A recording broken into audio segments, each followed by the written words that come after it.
Солтүстік Қазақстан облысында құмар ойын ойнаған шенеуніктер жұмыстан босатылды. Прокуратураның баспасөз қызметінің хабарлауынша, мұндай фактілер Ақжар ауданында анықталған.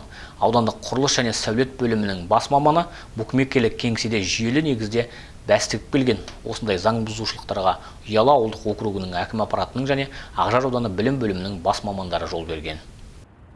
Өткен жылғы шілдеде сыбайлас жемқорлыққа қарсы іс-қимыл туралы Қазақстан Республикасының заңына толықтырулар енгізілді. Соған сәйкес мемлекеттік қызметшілерге құмар ойындар ойнауға тыйым салынады. Талдау шеңберінде мемлекеттік қызметшілерді құмар ойындарға қатысу бойынша сыбайлас жемқорлыққа қарсы шектеулерін сақтамау фактілері анықталған. Прокурорлық қадағалау актілері бойынша Солтүстік Қазақстан облысының лауазымды адамдары жұмыстан босатылды. Мәселен, Ақжар ауданы әкімдігінің құрылыс және сәулет бөлімінің бас маманы заң талаптарын бұза отырып, 1xBet букмекерлік кеңсесінде жүйелі негізінде ставкалар қоюды жүзеге асырған. Осындай бұзушылықтар Ұялы ауылдық округі әкімі аппаратының және Ақжар ауданының білім бөлімінің бас мамандарына қатысты анықталды. Прокурорлар қадағалау актілері бойынша жоғарыда аталған лауазымды адамдар жұмыстан босатылды.